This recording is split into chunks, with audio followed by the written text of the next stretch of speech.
One sentence summary: Bond goes to Japan to investigate an attack on NASA and harass the locals. Could you beat the villain? Ernst Stavro Blofeld is kind of finally revealed in this one. It does take about an hour for him to show up, and Spectre are barely even in the film, really. But could I beat him? Yeah. So he's got this secret volcano lair. As soon as I discover it, I'm not going to try and sneak in and do a ninja attack. I'm just going to call in an airstrike. Problem solved. Let's talk about the women in this film. I think there's at least 3 Bond girls in this who James Bond abuses in various ways. So you've got the one who dies via poison meant for Bond, and he's sad about it until he meets the next one.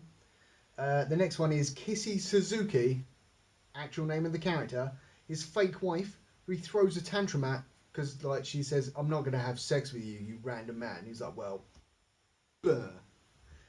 And then you've got what was her name? Helga Brandt, who's like a evil henchwoman. Bond barely puts any kind of effort into his seduction of her, and then it turns out she's still evil anyway. Maybe he kind of converted her with his half-assed seduction, but then he cut her dress open instead of like unzipping it, and that probably turned her back to the dark side. This film ends with Bond on a lady on a boat again. That's a tradition, and the title sequence of this, in sort of a step forward, but in many other ways much worse, is not, "Oh, look at these sexy dancing ladies," is, "Oh, look at this volcano." So I guess that's good. Vodka martini. In my head, I've got "stirred not shaken" is said to Bond, not "shaken not stirred," but I might be getting that wrong.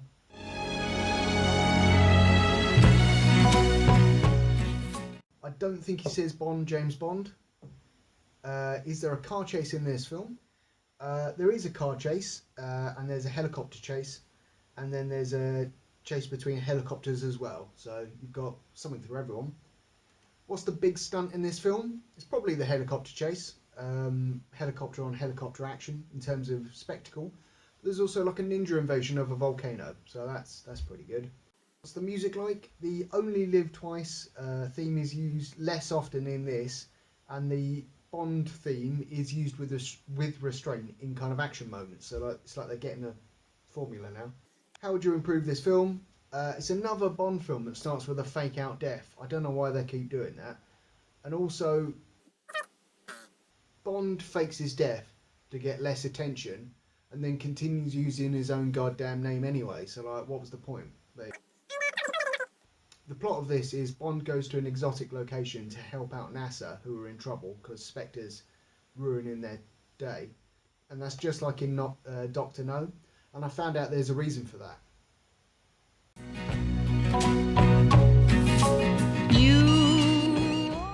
Everyone thinks, well, people think the Russians attacked the NASA space shuttle, and then I think it's a British guy who's like, "Well, may I ask what motives our Russian friends might have for attacking an American spacecraft?" It's the space race, bro. Pay attention, alright? Roald Dahl largely rewrote the original story of You Only Live Twice, so I feel like he's to blame for some of the racism in this, and like some of the awful stuff that happens. More on that later. Shuttle that's been captured, they think it kind of landed in or around Japan, and apparently that's big enough news to have like the top MI6 brass hanging around on a submarine in the area, like Moneypenny and M. Why are they doing that? Have they got nothing to sort out back at London? What's going on? Speaking of that submarine, Bond, don't be lighting fires inside a submarine. It was only a small one, but accidents happen. And Moneypenny gives Bond an instant Japanese like phrase book. He's like, "You forgot I took a first in Oriental languages back in university." A, you've never spoken Oriental languages in these films before. B, she's not your goddamn secretary, alright? She doesn't have to know your biography. C, she's just trying to help you, bastard. Anyways, Mr. Henderson, he's like Bond's local contact, the first one. Doesn't need to be in this film at all. It's a slow intro of him rambling about how long he's been in Japan, and then he just dies. So there could have been a more interesting way to get Bond to sneak into whatever it is, the company HQ, or Zato Chemicals, whatever it is. And Henderson gets stabbed through a paper wall, and he just kind of freezes. He doesn't like fall over, and then Bond realizes he's been stabbed, so he just charges straight through the paper wall, and it's like that's pretty fun. But then later in the film, there's a bit where Bond traps some security guards in a room. There's a big metal door, but they've also got paper walls, so maybe it's a cultural thing, but just go through the paper wall, mate. The assassin that kills Henderson is wearing a face mask. That's very topical. Beats him up, steals his like spats, I think they're called, like the shoe coverings, and his coat, and then his hat, and then disguises himself as the assassin. But they're wearing different colour clothes, different colour trousers, and also Bond is like a foot taller than this dude, but the other henchman doesn't seem to notice. This fight in Ozata Chemicals, whatever it's called, the chemical company, and Bond batters a guy with a sofa, which is original. But also you can pretty easily see when the stuntman has been put in to replace Sean Connery being flipped around. And it feels a bit like Bond is like very nearly a full-blown alcoholic at this point, because he has this fight with the henchman, then he like opens up the little minibar and has a drink, and then like the next day, the Mr. Ozato is like, "Hey, do you want a drink?" He's like, "No, it's too early in the morning for me. Thanks though." And like before he finished his breakfast, he'd already had a whiskey or something. We see CCTV footage of Bond doing exactly what we just saw. So like, why are you padding the runtime with that?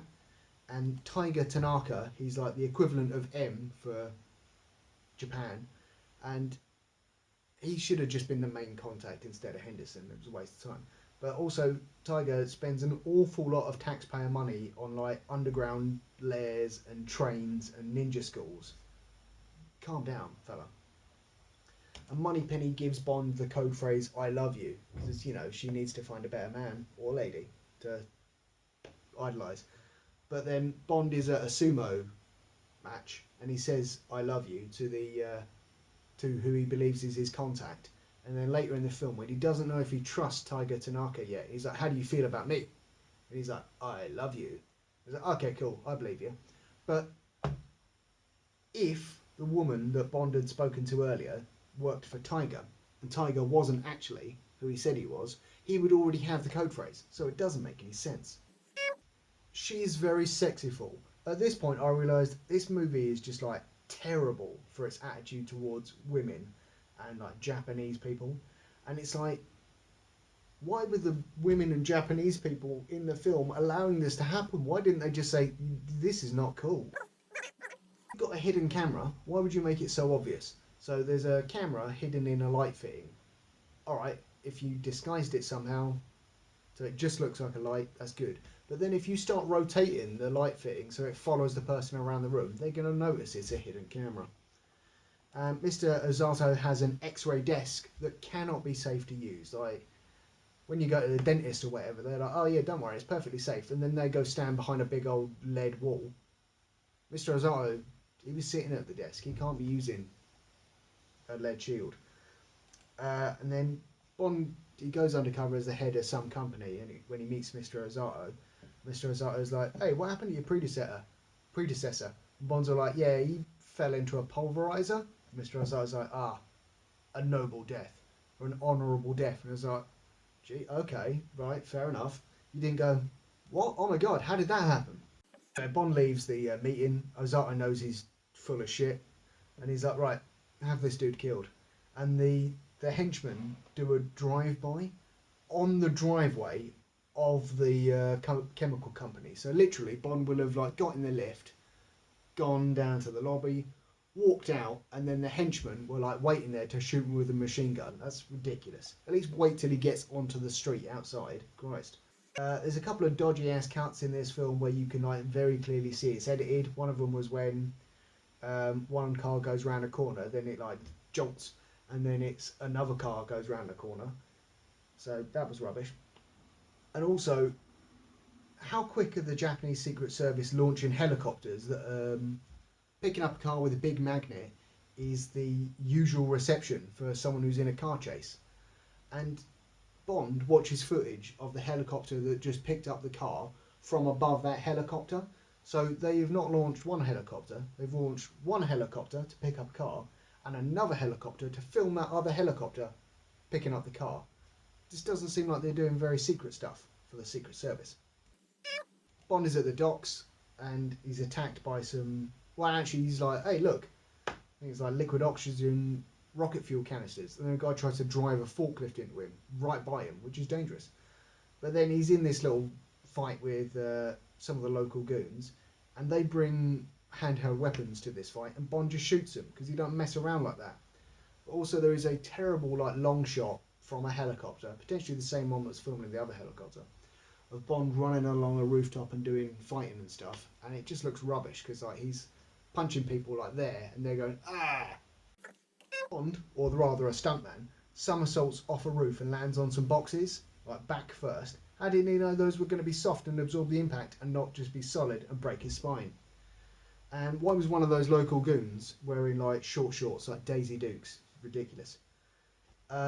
Mentioned it before, but Bond keeps getting snuck up on and hit from behind in these films. So he needs to check his six. And Helga Brandt, the evil henchwoman, she plans to kill Bond with a helicopter crash. No, it was a plane crash. And she pushes a button on the control panel of the plane that she's flying, and a piece of wood slides out in front of Bond and like pins his hands to his lap. Was that piece of wood just resting on like the wing of the plane outside? Also, how did they get it so that it was, you know, perfectly fitted in to pin Bond's hands? What if he like been scratching his nose or whatever? Or what if he was too short or too fat and the wood is just in the wrong place and it doesn't fit? Anyways, why would you bother doing that? Because like it's stupid. You could have killed him. You had him captured earlier. Also, why would you make the slidey thing out of wood? Because he just judo chops through it. Q shows up in the film to deliver Little Nelly, this like helicopter thing, to Bond. Has Q really got to go and do that himself? Can't he just send some other people from Q branch? He clearly doesn't like Bond. The guy's an arsehole. There's a guy who starts Little Nelly's propeller, almost loses a hand. It was scary. Also, there's another jarring cut there. Like he spins it, and then they've cut out like a couple of seconds where someone walked in a frame or something. Blofeld's rocket seems to pick the like least aerodynamic point for re-entry. It looks like Blofeld has never stroked a cat before because it did not seem natural to him. It was like, yeah. Anyways, do you know who uses the wall for PPK? Well, there's only one person we know. Sure, there's only one person you know, James Bond, but there must be other people in the world who use that sort of gun. And also, I thought like Q Branch handed them out to all the 00 agents in the first film or whatever, because the old guns were out of service or whatever. But anyway, Bond asks Tiger Tanaka, do you have any commandos? And Tiger's all like, nah, better. We got ninjas. Come and have a look at my secret ninja school. And then like it's acres of ninja school and seems to be out in the open. It doesn't seem very secret to me, mate. And there's a bit where there's 5 guys take on 1 guy in a sword fight. And obviously they're training, so he's not actually going to stab him to death or whatever. But I watched it 3 times just to make sure that one of the guys who the main dude defeats like doesn't even swing his sword near him, and the guy just falls over. And it feels like he's the boss and they've got to make it look good or something like that.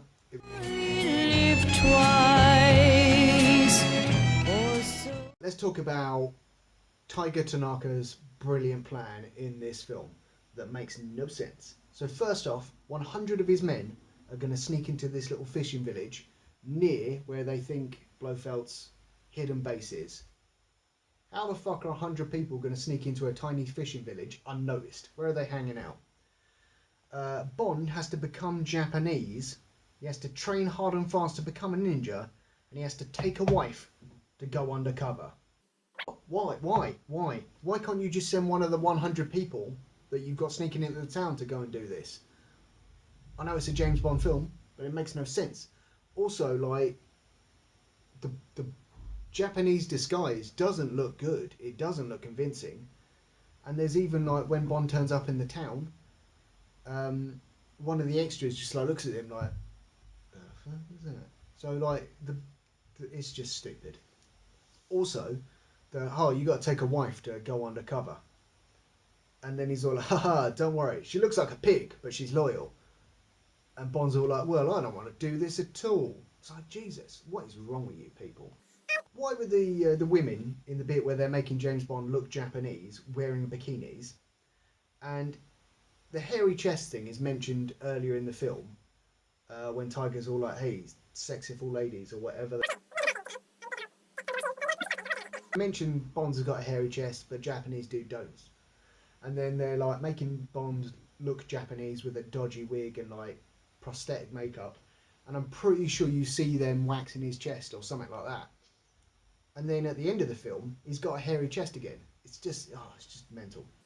Spectre try and kill Bond because they know he's there, even though they've gone to the trouble of making him look like a racist Japanese man. And it's the worst assassination attempt I've ever seen. So they dangle some string into the room he's sleeping in, and like dangle it there, and he's like, and then they drop poison down the string, and then Bond just rolls away and it accidentally kills his lady friend. Why not just shoot him or stab him though when he's asleep? That's what I would have done. We see some shots of like US military dudes throughout the film, or like throughout the NASA launch, and they're like, oh god, we're so tense. I wonder what's going to happen. How long were they sitting there? Like, we get the situation is tense. We don't have to keep seeing some military dudes just sitting in a dark room going, it's very tense, isn't it? Yes, it is. Did Bond really have his ninja outfit on under his fishing clothes, bearing in mind like he's wearing a turtleneck ninja outfit and we see his fishing shirt goes down to about there, but whatever. And Bond is using suction cups to climb down a wall. Okay, I believe that. In the wide shot, it's him near a girder, and then in the close-up, there is no girder. It's stupid. Blofeld is finally revealed in the weirdest way possible. So Blofeld is talking to Bond, but Hans, the equivalent of Oddjob in this film, who's given no personality at all, is standing between them, so we can't see Blofeld until he like moves his head to look around Hans. To like, we finally get a shot of his face. Oh no, big. But that just means that Blofeld started this conversation talking at Hans' arse. Because like, Blofeld's sitting in the chair, Hans is standing up. So his arse is there. He's like, haha, Mr. Bond. Nice to finally meet you. He's like, that is so weird. I'm sure Blofeld says that there is an exploder button. And that doesn't sound very official. Also, why would you build a self-destruct system into your missile thing? The villains in this film come at Bond one at a time, like they come at Michael Caine in Goldmember. It's ridiculous. It seems one life for yourself and one for your dream. In the underground volcano lair, there's all sorts of explosions and stuff going on, and you can see Blofeld's cat is freaking out, like understandably so. How come everyone at the end gets a ninja outfit apart from Kissy? She's just got to wear her bikini. And Blofeld does the whole, this is the price of failure. And you think he's going to shoot that person, but he actually shoots that person as well. And he does that at least 3 times in these films already. He's do a new move. Bond just has a ninja star for no apparent reason in one scene. Don't know where he got that from. And Hans the henchman, who's got no personality at all, as I mentioned, he's like throwing Bond around, and then Bond manages to get him to fall into a pond full of piranha, and then Hans is eaten. Bond's all like, bon appetit. But there was no way of him knowing there were piranha in that pond because he'd never been there before. So why is he like doing quips instead of like, Jesus Christ, what just happened? Oh my God, I thought he was just going to be disabled for a second. Countdown in this film, it ends on 5 seconds, not 1. You know, it's a bit like Goldfinger, doesn't end on 1 second. And if the volcano lair is a dormant volcano, according to Kissy, why is there magma coming out of it when the base self-destructs? That's crazy. Anyway, rating out of 5 beers. Bond is less funny in this one, and like some of the attitudes are just overtly olden days. So yeah, it wasn't the best one I've seen. I would actually give this a 5 beers out of 5. It was a 1 being the best, 5 being the worst. It was a struggle, this one. dreams.